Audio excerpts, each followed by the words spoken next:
Ikkinchi jahon urushi yillarida 301 nafar o'zbekistonliklar Sovet ittifoqi qahramoni unvoniga sazovor bo'lgan. Xorazm viloyatidan Sovet ittifoqi qahramoni unvoniga 3 nafar jangchi loyiq ko'rilgan edi. Ular Salixov Gataulla Salixovich, Sizov Pyotr Ivanovich va Nurmetov Satim Nurmetovichlar. Katta leytenant Salixov Gataulla Salixovich 1924-yil 1-yanvarda tug'ilgan. U bolaligida Urganch shahrida yashagan. 1943-yil aprel oyidan 2-jahon urushi qatnashchisi, 43-yil 27-avgustda Sovet ittifoqi qahramoni unvoni bilan taqdirlangan. 2012-yil 16-fevralda vafot etgan. Moskvadagi Preobrazhenskiy qabristoniga dafn etilgan.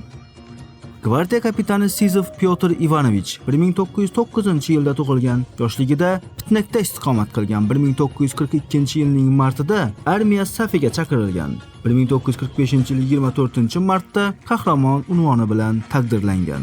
1944-yil 20-oktyabr kuni Litvada vafot etgan. Urganch va Terpeniya shaharlarida ko'chalar, Terpeniya va Pitnak shahri maktablari Sizov sharafiga nomlangan. Pitnak shahrida unga yodgorlik ham o'rnatilgan.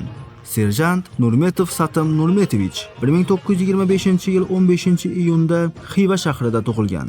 Kasbi elektromontor. 1943-yil fevralda armiya safiga chaqirilgan va shu vaqtdan frontda jang qilgan. 3-Belorussiya fronti 43-armiya, 13-gvardiya o'qchilar korpusi, 51-gvardiya alohida muhandislik batalyonida guruh komandiri bo'lgan. 1945-yil qahramon unvoni bilan taqdirlangan. O'zbekistonga qaytib kelgan va Urganch shahrida yashagan. 1994-yil 4-avgustda vafot etgan.